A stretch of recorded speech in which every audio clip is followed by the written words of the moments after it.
Good news to businesses struggling to get customers online. Meet KE Online, a search engine that connects over 500,000 small and large businesses to over 1 million daily searches and inquiries through our Magic Ask feature. You can now ask questions and inquiries to businesses.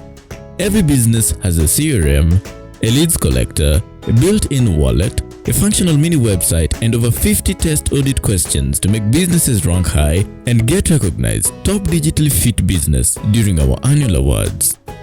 For more, visit www.keonline.biz, create an account, and claim your business or interact with businesses.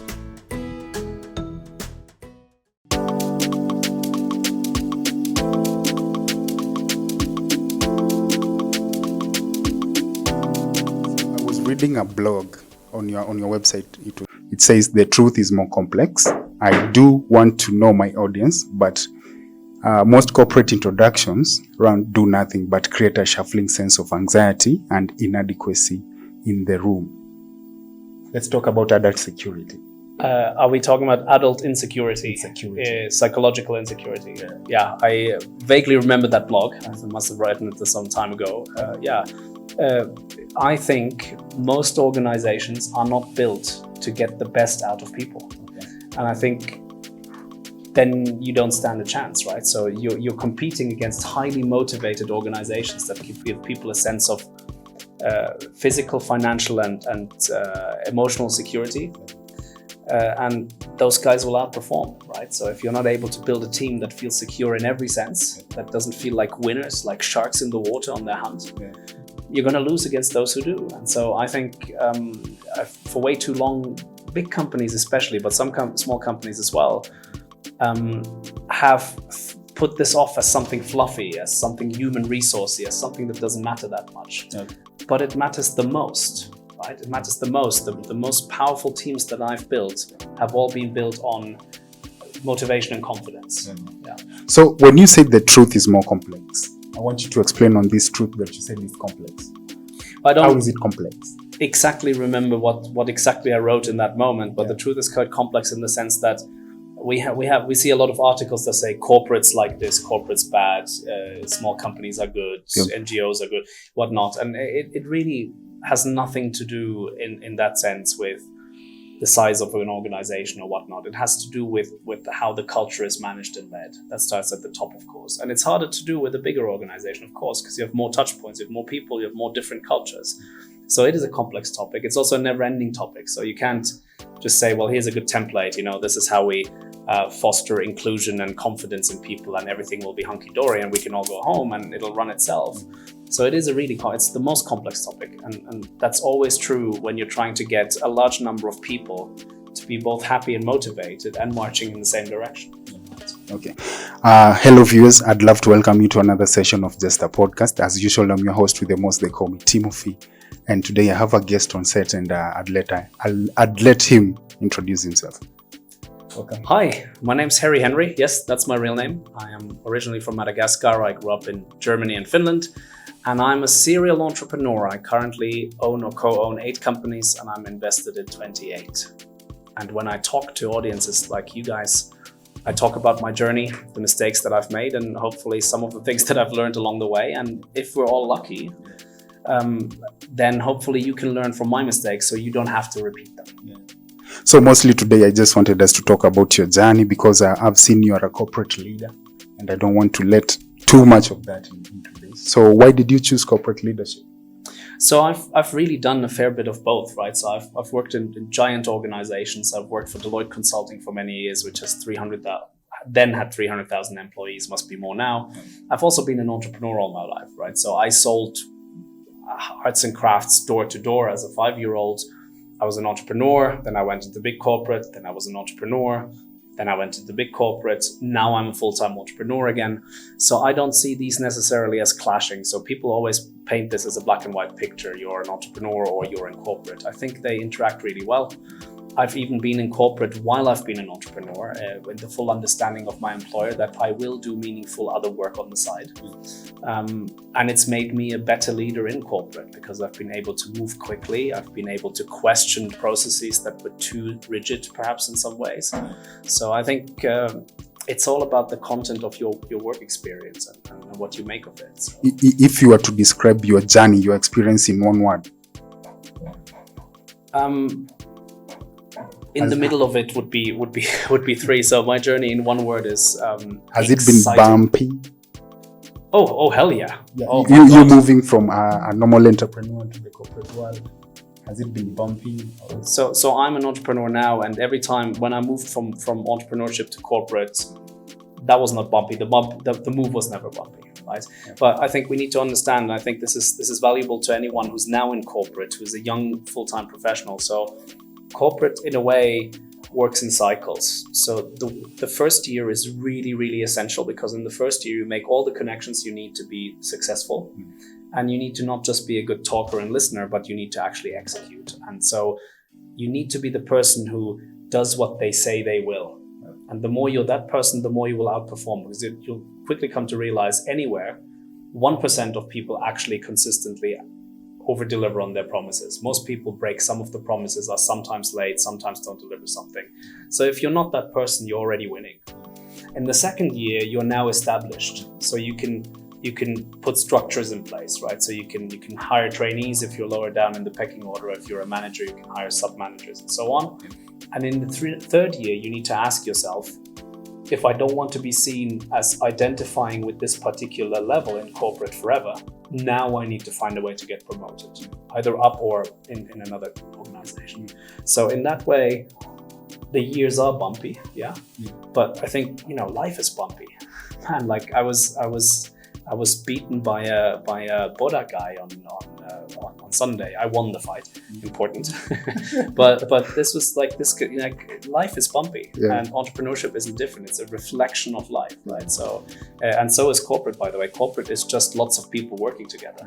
So it's just a reflection of society in a way. At what age did you realize that you're an entrepreneur? I don't know if I've ever really realized that. I think I just sort of saw something that needed to be done. So I had no money, and I was about 6. And so I drew pictures of kitchen utensils. And I thought to myself, this is flawed thinking, okay? So I absolutely believe in equality. So don't get me wrong. I was 5 years old. Yeah. I drew kitchen utensils, and I identified housewives as the perfect demographic to buy these pictures of German kitchen utensils. And so I went door to door and I sold them. Now, there's lots of problems with that thinking in terms of political correctness, but remember, I was 5.5, 6. The other thing was, I don't think it had anything to do with the fact that I drew those particular utensils. I think they bought because I was cute. But that's when I was little, right? So that's when I started being entrepreneurial. But I don't like that. I'm not religious about that definition. So I'm not one of those people who say entrepreneurship is everything and there's no other path. And, screw school and universities are obsolete. You can learn anything on YouTube. I think there are as many paths as there are people. And I think the important thing is to find your path that works for you So actually, which gap were you aiming to fill in your community when you realized you are an entrepreneur? So when I was very young, the gap that I was able to fill was gummy bears. So Haribo sweets from Germany. So they were not readily available where I lived. So I had my grandmother send them, and I repackaged them and I sold them for 286% profit.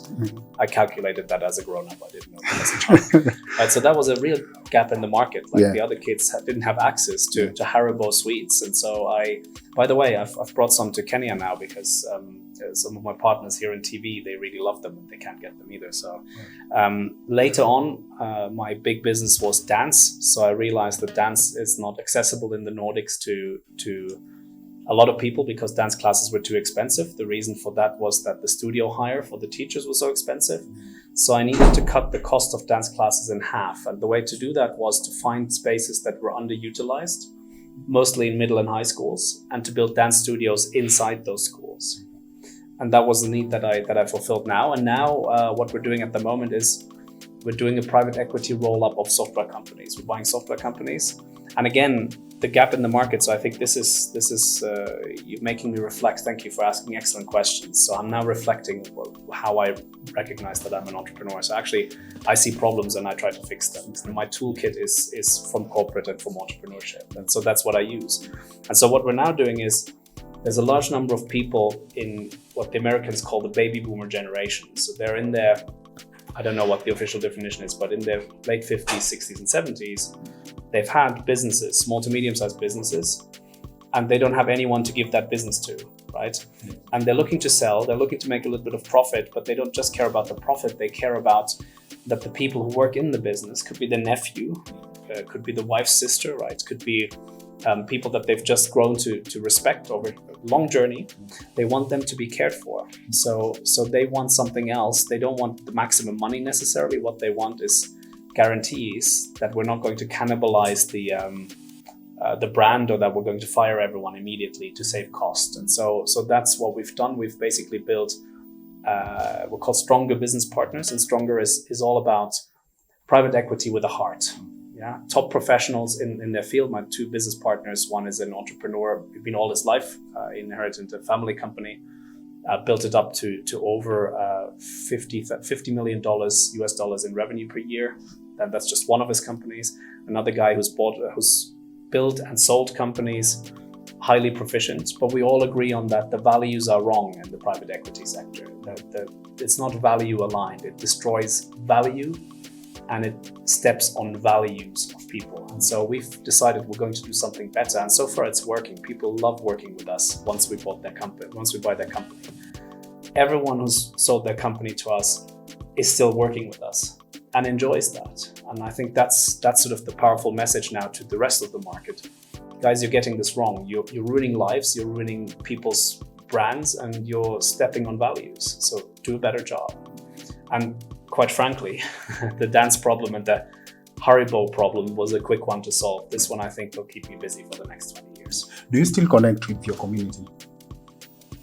Which particular one? Where you grew up from, where you realized you're an entrepreneur back in the days before? Yeah. So I'm very sort of family and old friends oriented. So I have friends who tell me straight out, we have nothing in common. We're only friends because we're friends, and we would never meet now. But I have to look at that slightly critically. There is, I'd say 99% of the people that I knew and that were my community, I tried to have nothing to do with, very consciously, because I need to guard my energy. Because you all know these people, everyone has an opinion. You know what they say? I don't know if everyone loves the fact that you're doing a podcast, or whether there's some people who say like, man, why isn't he focusing on, It happens. Yeah, exactly. But your certainty does not require their approval. Yeah. Right? Yeah. Your certainty of your path, whether it's certainty for a small amount of time or for a long term, does not require their approval. Yeah. And most of the people commenting in a negative way are people who are less successful than you in many ways, in the most important way, which is happiness, right? So they'll have an opinion, but they know nothing about podcasting, right? But they'll still have an opinion on you doing podcasting because they don't understand it. And so I've cut out all the people, and some of them very close, some of them relatives, and I don't want to waste energy on them, who have not gone where I want to go and don't have relevant experiences, and they'll still comment and they'll sap my energy. And I'm like, I can't have that. I actually have to find people who have done what I want to do, right? And so my business partners, for instance, I say this very easily, both Peter and Benjamin, I'll name them, they're more successful than I am. In some ways, I've done more interesting things and I've been more successful. But in many ways that matter to my path going forward, they're more successful than me. And that's great. And you know what's interesting? Them and then even more successful people, there's no criticism about the path. Because all of these people see in you, in your path, as a podcaster. The world's best podcaster is not going to tell you, well, does that make sense? The world's best podcaster is going to tell you, keep going, because it's tough. And I did that, and I was you. Right? And it's the same with my journey. I have people who I tell to keep going, and I've got people who tell me to keep going and give me new ways to see the world and to do things. And I think that's who we need to surround ourselves with. So when you visit, when you plan a visit back to your community where you grew up from, once in a while, how is the relationship? Is the relationship just business-wise? Or? No, so I mean, I love my parents, I love my siblings, so I see them regularly. So that's the inner ring.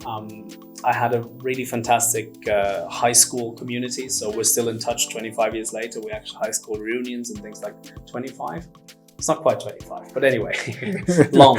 Yeah. And so we meet and it's cordial and it's friendly, but it's not that we say, hey, we should do business together or we should spend more time together. It's just, it's nice to meet for a small amount of time. But then we have very different things. So I'll give you one example. And again, everyone leads their life the way that makes them happy. Yeah. But I will generally arrive at these meetings a little bit late. And I will most certainly not drink until 4 a.m. And I will most certainly not drink the second day, because there is not a single day where I don't have to be fresh and switched on. And actually, quite frankly, I don't need that kind of release, because I'm actually really excited, right? So I had no need to sort of, I had a 16-hour day yesterday. It was brutal. I had no reason to reset and watch bad TV yesterday, because I was already buzzing about meeting you, right? So I was reading through our messages. I was getting ready for this, right? So yeah. So I guess you're making me a little bit sad, in all honesty, because it is your roots, right? So your roots, they're important, but at the same time, yeah, you got to be careful. Yeah. Let's tone it a bit. Who was your first customer for your service or product? So we need to go in decades. So in the 80s, my first customer was this lovely lady. She was a housewife with 2 cats, and I asked for 1 Finnish mark, so that would be 1/6 of a euro. So that would be nothing today, but see, I asked for 1 and she gave me 2. And so I went home and drew more pictures and sold it back to her. Then for the sweets, that was all the kids in the street, until I got beaten up for not sharing the sweets for free. I learned from that. So I asked for money first and then they gave me stuff. In the 90s, what did I do in the 90s? I was in school. I had lots of little ventures, little hustles in the 90s. I had one particularly successful service, which was anonymous cards and roses on Valentine's Day in school, and that was a good business. That was excellent, because people pay a premium for me to deliver anonymous. You know, you're in 8th grade, you're 13, you really fancy this girl, you've been waiting for this forever. You've written a little poem. I'll help you write a better poem. I'll deliver the rose, you'll stay anonymous. And then you kind of hope that she doesn't know who you are, but at the same time you hope a little bit. Exactly. And that she knows, she cares enough so that she recognizes this and miraculously appears at your doorstep. So that was a really good premium business. And then for dance classes, quite frankly, it was youth in danger of social exclusion. So youth who didn't have meaningful hobbies and who had a tough time holding down a hobby. But then also kids from international schools and wealthy schools. And now, most recently, my clients are people who need leadership coaching, people who need sales coaching. I've been selling all my life, so I've got the techniques down, but I work for a good brand as well with this. And then software companies, so whoever is building a complex system, like data architecture, for example. And I guess people who sell their company to us are also my customers. I feel like the whole world is my customer in some way. Can you describe your feeling, how you felt when you first sold your first company? Or your first service, your first product? When I sold my first product, and every time I sell a product, the high is incredible. And it's ridiculous, because sometimes when I sell something, when I look at the facts, it's so much less than I would get if I, for all the work at the end of the month, I have less than if I'd stayed in corporate and gotten a corporate salary. But the adrenaline high of making a sale and feeling this is a partnership, they're going to recommend me on, this is going to be fruitful for years to come, I'm going to do a good job, I'm going to help people, is so powerful. When I sold my first company, I was really sad. So that was not a happy thing at all. So I didn't want to sell parts of that company, but I didn't see it going anywhere under my guidance. Okay. And here's the tragic thing. 18 months later, almost all of that company died because of the pandemic. So it was... Yeah. So when was this, when you sold your first company? 1819. Pandemic in 2020. So. Up to date, how many companies have you sold so far? Only 2. And I'm not the kind of guy who is into selling. And this is also a message for if you're selling your software company to me. So our strategy currently isn't as the song goes, bang, bang, flip it and reverse it. So we don't want to sort of make it leaner and then sell it, flip it for a profit. So we're actually building to hold. We want to build something that's long-term, that builds legacy. We want to be around in 100 years. Yeah. You've talked about success. So I wanted to understand your definition of success. How do you perceive success? So I think the number one measure of success is one that we underestimate because it sounds fluffy, and it's happiness. And if we want to take a more mechanistic approach to this, is when you do something where you enjoy the process of doing it as much as the fruits of that labor, then you're onto something, right? So when you have an easy time getting out of bed in the morning because you have a buzz, because you actually enjoy the stuff that you do. So I use Cristiano Ronaldo as an example because he's 39, going on 40. He still practices free kicks. Now, you could argue he's probably had more free kicks in his life than anyone on earth ever lived, right? Yeah. But he's still practicing free kicks, and that's because it's easy for him, in a sense, it's easy for him to be excellent at what he does because he enjoys the process of the doing, right? So he enjoys going to the gym, he enjoys doing all that. Yeah. And so that to me is the ultimate, happiness is the ultimate goal. Okay. And the only path to happiness that I understand and I'm able to recommend is that you do something that you love so much that you don't just love the outcomes. And I hear a lot of people say, like, I want to be really rich by the time I'm 30, I want to be a multimillionaire. I wanted to. Yeah, and I get that. And I really want you to. Yeah. And I want me to be a multi-billionaire as well. That's fine. But we need to recognize that if you hate the path there, your life is shot. And then you arrive there, and then what? How much better is your life if the stuff that you can eat and drink is more expensive, right?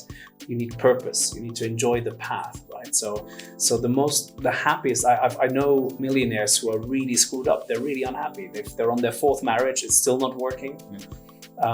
They're really unhappy. And I know some who are incredibly happy. And what those happy people have in common is that they don't really obsess about the outcomes as much as about doing the right thing in the right way and working on meaningful things, meaningful content. Yeah. So for you, success is not all about obtaining financial security. It's more of having a peace of mind. Yeah. So I think I'll never have peace of mind in the sense that I'm so driven. But so no, it's definitely not about the money. But at the same time, it's easy to say when you don't have to worry about it. So I think we shouldn't send wrongful messages to younger people either. So people who go out and say, like, you shouldn't talk about money, it's not good for you, it changes you as a person. Well, no, you need to figure out how finances work so that you can provide yourself and loved ones and secure their futures. So it's like Maslow, the sociologist, Maslow's hierarchy of needs. Yeah. Exactly. So if the basics are not catered to, you can't go to, if there's war, why do you go to talk about democracy and elections? No one cares. People need shelter and medicine and food, right? So I think it's foolish, and it's a privilege of the few to be able to say money doesn't give you happiness.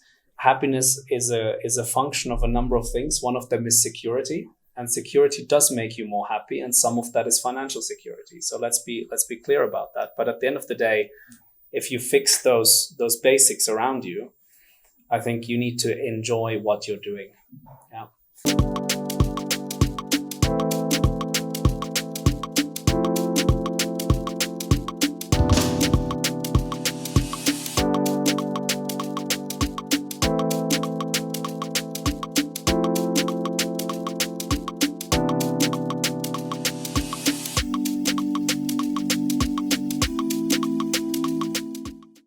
And I have great respect for those people who sacrifice. I just spoke to a professional basketball player, Jeremiah, if you're listening, shout out to you. He's a great guy.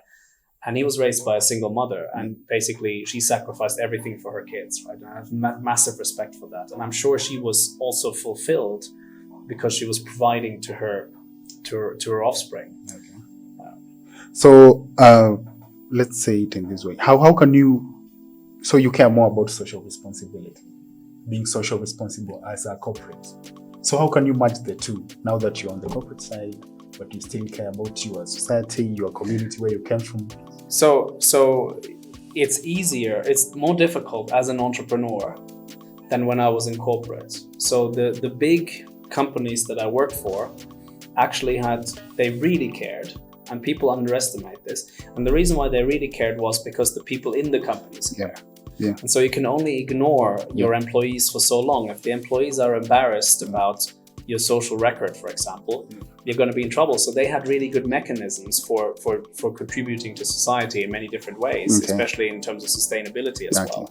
Now, as an entrepreneur, I've stated this clearly many times. I want to be the world's first carbon neutral multimillionaire. Now, I say this as a competitive challenge to myself. I wouldn't mind if everyone else gets there first, because that means we've saved Mother Earth, right? But the problem that you face is a lot of the time you're so lean that you can't afford to do some of the things that you know you should. So take this as an example. I'm going to a key client meeting. I should take the train. That would be the responsible choice. It would be better for me, my health, my time management, and Mother Nature. But I don't trust the trains because they have a 40% delay rate on that particular line that I use from London to York. Okay. And so I go by car. Right? So that's not the most responsible choice. If I had worked in big corporate, I could have, back in the days, I would have been easily able to say, I'll make the choice. I'm going to go up a day or two earlier. I'll pay for a lavish hotel and I'll stay in the hotel. Great.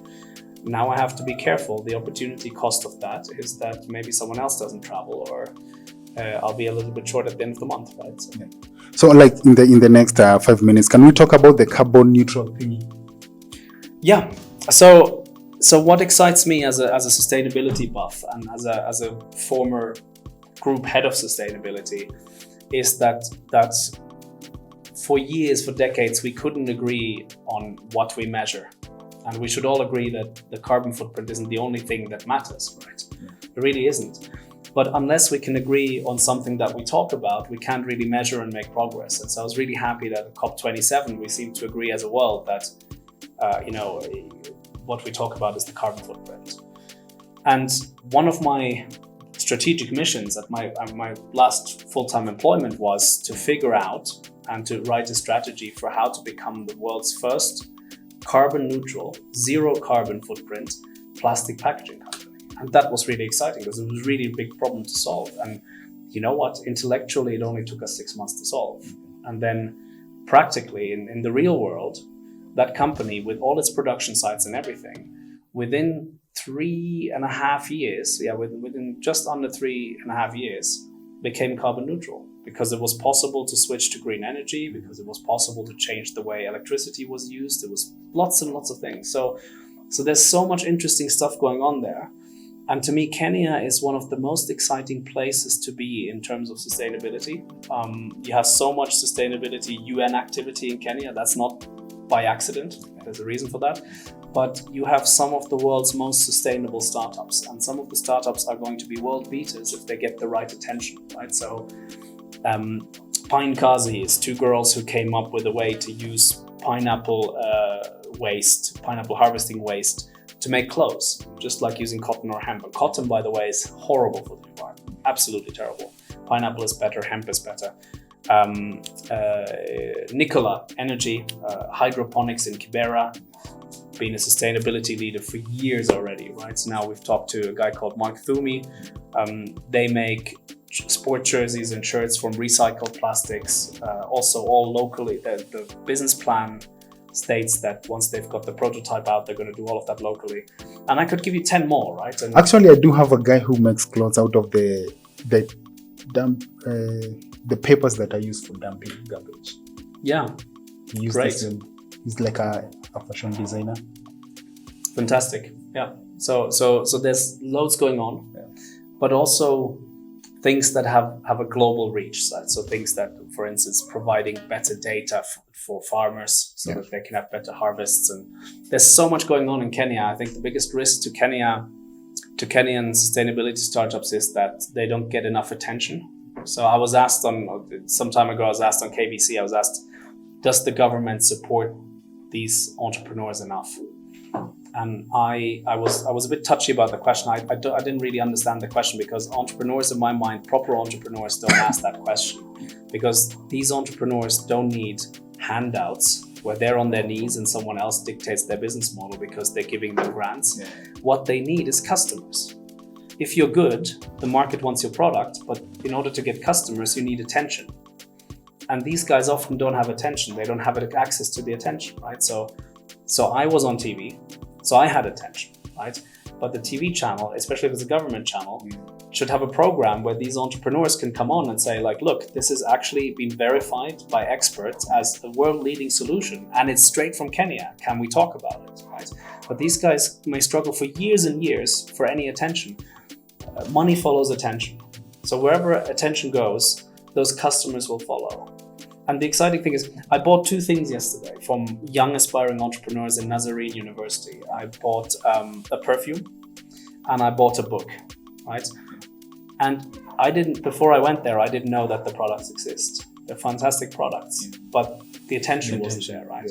And then when the attention is given, also they get the kind of attention that's truly helpful. So for instance, with the perfume maker, we immediately had a really powerful conversation. She was selling the perfume. She was keep competing on price, but perfume is a premium product, right? So you don't want the cheapest perfume because it's a treat. And if it's very cheap, you worry whether it's going to give you a rash or something, right? So if she wants to do that, she needs to do 2 things. She wants to have sort of the teenager version, so the affordable category, which is cheaper, but is targeted at that audience.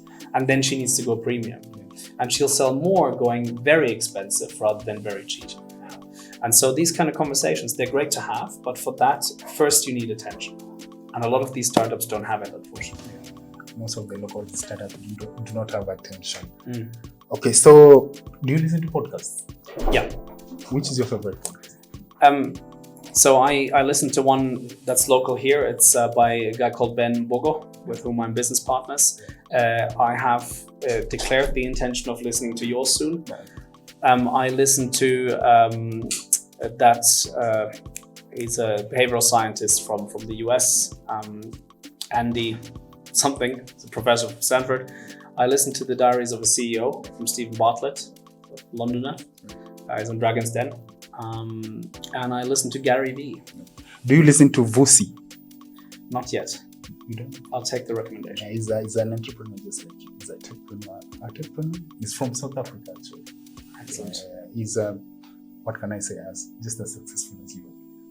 Fantastic. And I hope that's not true. I hope he's more successful. Shout out.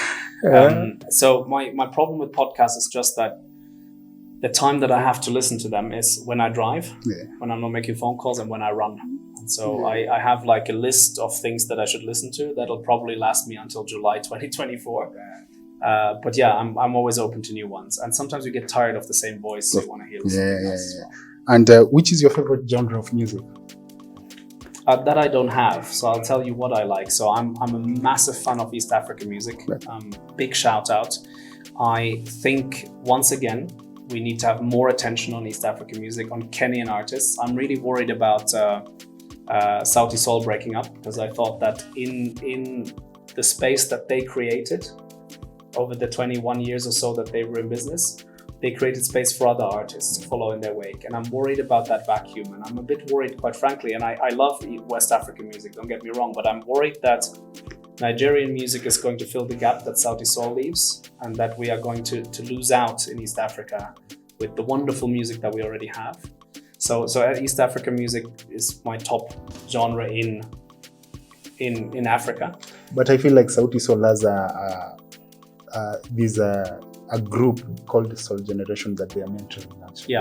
Yeah. But whether that will be enough, because let's remember they built a brand for themselves at the time where there were less competitors and we didn't have streaming services and people could choose like that, and money didn't flow as easily in the music industry.